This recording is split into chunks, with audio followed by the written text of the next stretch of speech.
Couple, roster announcements here.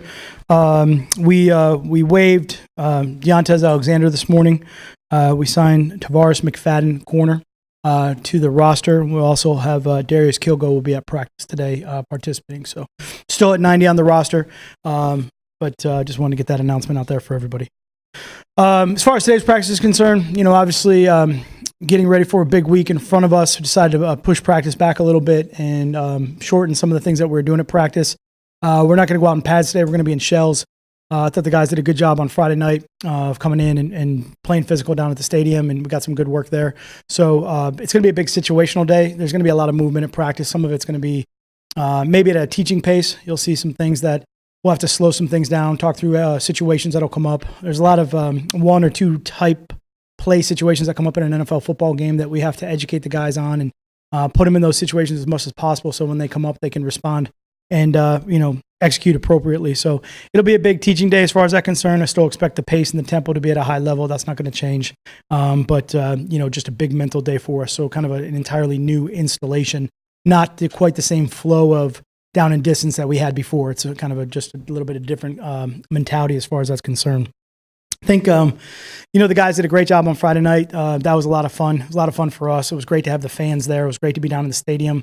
I definitely think, everybody was there, could feel the energy in the building, start to build, which is great for our guys to start to feel that as we push towards games and in preseason and in the regular season.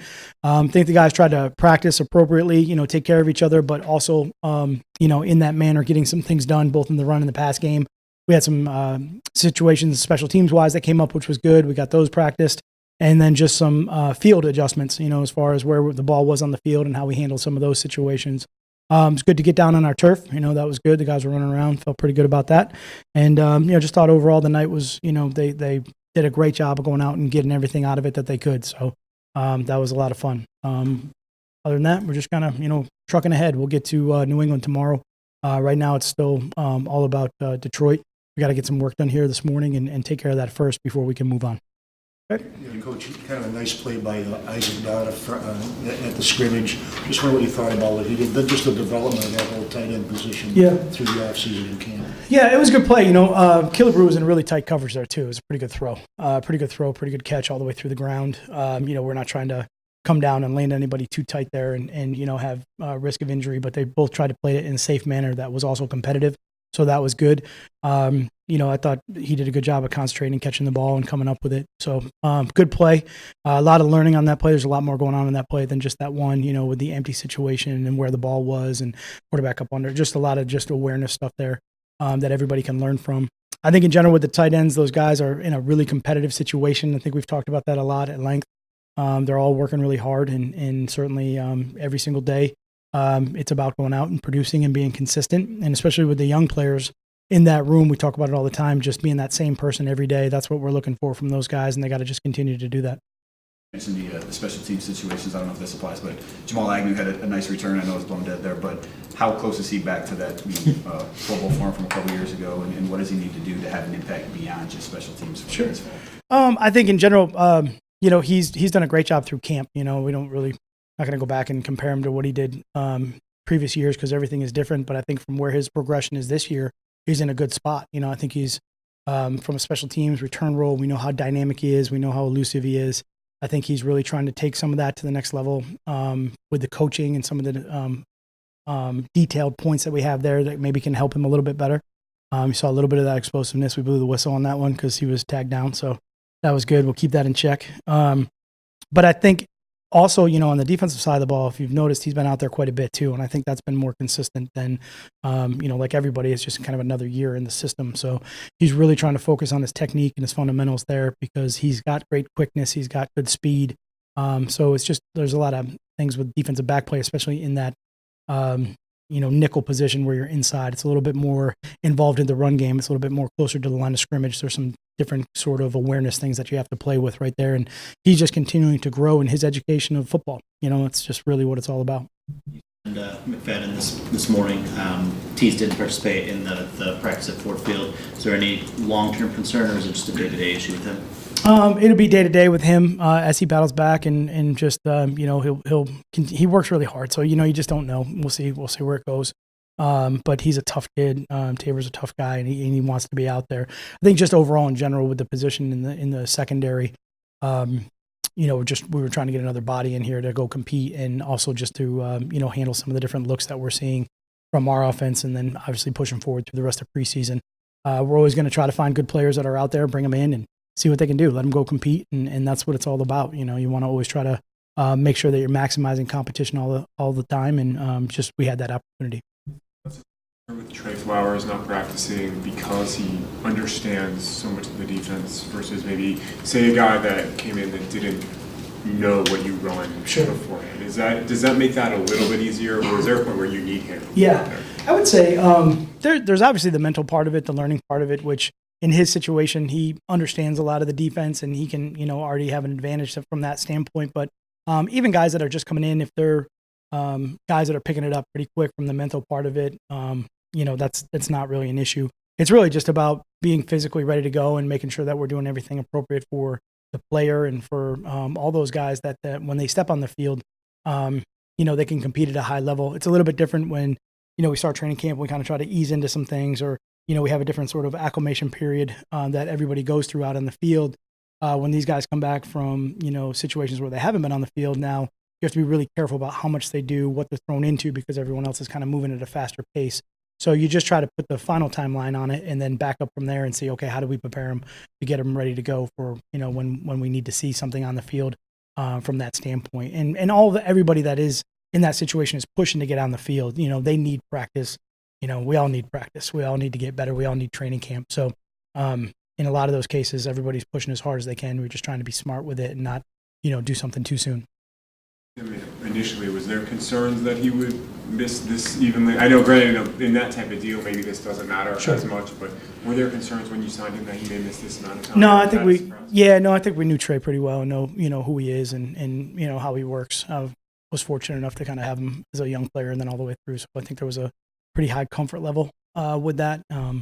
But no one's going to push harder than Trey.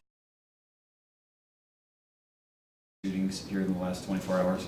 You're a pretty smart guy with a pretty big platform. What do you think can be done to stem the gun violence? I think for me, unfortunately, we stay in our bubble probably a little bit too much.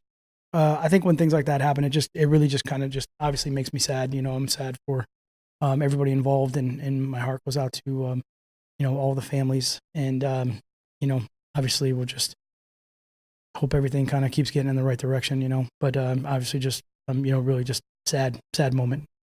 With Snacks and Trey, not practicing right now, they're obviously veterans. They know what they're doing, but how much time do they need to work together to learn how to, the games, play off each other and all that stuff? Yeah, it's a good question because I think everybody needs that, but especially guys when you reintroduce them to maybe new pieces, I would say that's really part of. Kind of talked about this a little bit before, but that's part of really what the early part of the season has become now because of the limited amount of practice times that we have and where we're just really trying to use training camp to the best of our ability to learn the players, learn what they do well, and see what positions we can put them in. There is a little bit of that carries over into the season where you're trying to figure out and you're trying to get familiar with the guy next to you.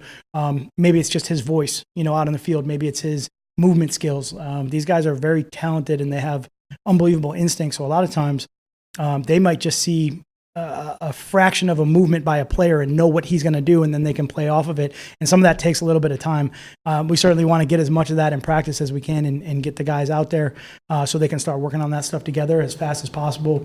But it's just got to be, we always got to be safety first kind of in bringing them back so that we don't miss that time. But I think a lot of that has really pushed into September. I think it just has in the beginning part of the year and getting those guys to develop those relationships, those kind of on the field sort of communication and things like that. And with competition, through training camp, we don't know what it's going to look like in the fall when we get to September. So once those groups kind of settle in and we'll work through those. And a lot of times it may look like something in September and it may be totally different in November. So we just got to get as many reps with everybody as we can. But there's certainly a chemistry, I think, that happens out on the field. Especially playing games, when you get out there in real games with crowds and noise and the rest of it, where you're dealing with a lot of, external kind of environmental things that you have to overcome or listen through. You just kind of build that through the season. But definitely part of it. Are you satisfied with the way the backup quarterback situation is being done right now? Yeah, I mean, I think, those guys are out there competing. I think that's what they got to do. They got to go out and show us every single day. We flipped it up a little, turn some of the groups around a little bit and try to give them different reps and see how they respond. And certainly it'll be a great couple of weeks coming up to see different competition and to see how they handle that and see different defensive backs and how our receivers respond. And I think we're still in a situation where, Marv and Kenny are starting to get a little bit more reps out there and all of those things are starting to settle in a little bit. It'll be a good couple of weeks to get that competition evaluated. Yeah, I know you have guys out like Snacks and Flowers not on the field yet, but maybe is it advantageous to you in a way because you can get a better look at some of the backups and bubble guys? Yeah, I mean, try to take positives out of everything, right? So you'd certainly want all those guys out there as much as possible.